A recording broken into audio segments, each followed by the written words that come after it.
राशिद साहब, क्या Indian economy इतनी स्ट्रांग है या फिर इस जंग की मुतहम्मिल हो सकती है? जंग के जो असरात होंगे यकीनन वो भी इस बात से वाकिफ़ हैं, ये यकीनन बड़ा एक कठिन फैसला होगा और दोनों मुल्कों पे इसका जो है बर्डन आएगा। तो क्या इंडियन इकोनॉमी आपको लगता है कि मुतहम्मिल हो सकती है जंग जैसी सिचुएशन को एक्सेलेरेट करने की? देखिए, मेरा नहीं ख्याल कि वो मुतहम्मिल हो सकती है, बिकॉज अगर हमें नुकसान होगा तो भारत एक बड़ी मईशत है, उसके ज़्यादा स्टेक्स हैं और उनका जो नुकसान होगा उसका मैग्नीट्यूड ज़्यादा होगा। और अगर कोई ट्रैवल एडवाइजरी इशू हो जाती है, ऑलरेडी उनकी जो ओवरफ्लाइट रूट्स हैं वो पाकिस्तान ने उस पर पाबंदी लगा दी है। अब वो जो लॉसेस उनको होंगे, उसके बाद जो इन्वेस्टर कॉन्फिडेंस मजरूह होगा और एडवाइजरी अगर जली जाती है, इंश्योरेंस कॉस्ट में इजाफा होगा, तो वो सारी कॉस्ट ऑफ बिजनेस में ऐड होगा और वो मेरा ख्याल है कि भारत को बहुत ज़्यादा हिट करेगा। इस टैरिफ ऑलरेडी जो टैरिफ नेगोशिएशन फेज में वो गए हुए हैं, उनकी मईशत भी अंडर स्ट्रेन है इस वक्त, तो उनके लिए ये सस्टेनेबल नहीं होना चाहिए मेरी दानिस्त में। मगर हमें ये भी देखना चाहिए कि there is a method to their madness. अब वो इस तरफ क्यों गए? मेरे ख्याल में उनके तीन मेन अगराज़ व मकासद अगर हम उसको कहें,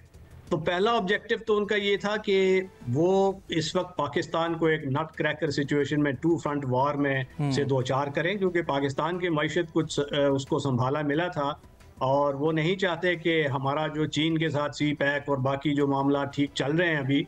वो सही सिमत में चले। तो उधर से वो वेस्टर्न बॉर्डर से TTP और BLA और इधर से खुद दबाव डाल के वो अपने मकासद हासिल करना चाहते हैं। दूसरा मकसद सिंतास मुआहदे से इखराज था, वो उन्होंने इख्तियार कर लिया। तीसरा मकसद जो इस स्मोक स्क्रीन की आड़ में वो कश्मीरियों पे जो उनके डेमोग्राफिक्स चेंज करने का उनका मंसूबा है, उस पर अमल पैरा होके उन्होंने बहुत से घर उनके मस्मार कर दिए, उनकी प्रॉपर्टी लीजेस कैंसिल कर दिए, उन पे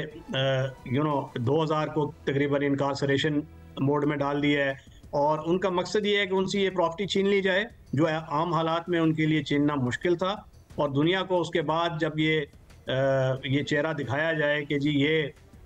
हमारी प्रॉपर्टी इस वक्त नॉन सब्जेक्ट कश्मीरीज के हम हवाले कर रहे हैं, वो उसको लीगलाइज करना चाहते हैं और डेमोग्राफिक चेंजेस करना चाहते हैं, ताकि अल्टीमेटली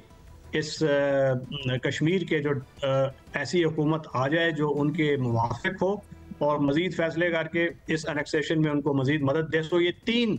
ट्रिनिटी ऑफ ऑब्जेक्टिव्स था। इसमें ऐड कीजिएगा राशिद साहब, इसी चीज़ में ऐड कीजिएगा, ये जो रवैया है जो दीगर मसाइल हैं उससे तवज्जो हटाने के लिए कोई भी ऐसा मिस एडवेंचर करना, ये एक रिवायत है इंडिया की तरफ से, ये पहली बार नहीं है। अगर हम ये पहलगाम वाक़े की बात करें, एक ऐसे पॉइंट पर ऐसा इंसिडेंट पेश आना, एक अटैक होना जो कि उनके मुताबिक बड़ा एक हाईली सिक्योर्ड एरिया है, 7 लाख से ज़्यादा फ़ौज है उस इलाके के अंदर, फिर ऐसे में आपकी कॉम्पिटेंसी कहाँ पर है, आपकी काबिलियत कहाँ पर है कि हमलावर आते हैं, हमला करते हैं, लोगों को मारते हैं, वो कहाँ चले जाते हैं, कहाँ से आए थे, कहाँ को चले गए, कौन थे, इसका आपको कुछ नहीं पता। बड़ा हाईली इक्विप्ड किस्म की आर्मी का आप दावा करते हैं, लेकिन प्रैक्टिकल ग्राउंड पर यह होता है कि चंद लोग आते हैं आपके एरिया में, आकर लोगों को मार के कहां चले जाते हैं आपको आज तक नहीं पता। फिर आप अपनी फौज की जो काबिलियत है उस पर उठने वाली जो उंगलियां हैं उनका रुख मोड़ देते हैं पाकिस्तान की तरफ, यह कहकर कि जी पाकिस्तान ने हमला किया है, इनका पानी बंद कर दो, इन पर अटैक कर दो। यानी कि जो आम आदमी, इंडिया का आम आदमी है इस वक्त, वो इन सवालों को शायद भूल रहा है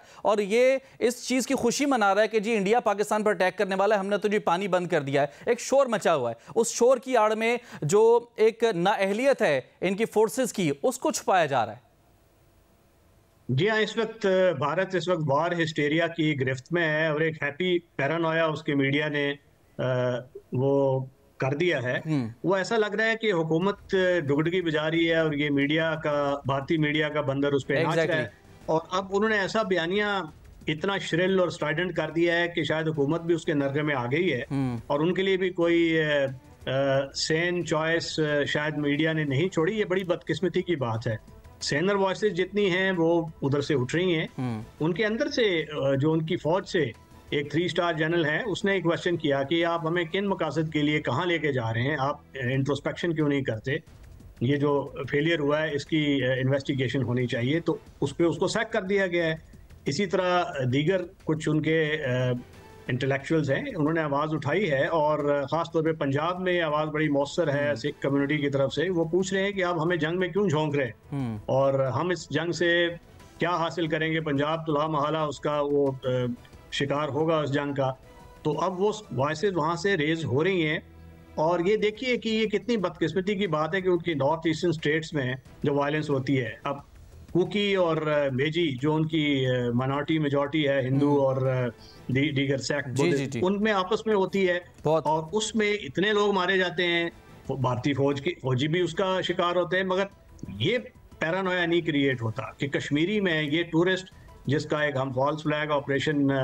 लग रहा है, क्योंकि इतनी लेयर्स के अंदर से कौन आके इस तरह हमला बेदरे कर सकता है,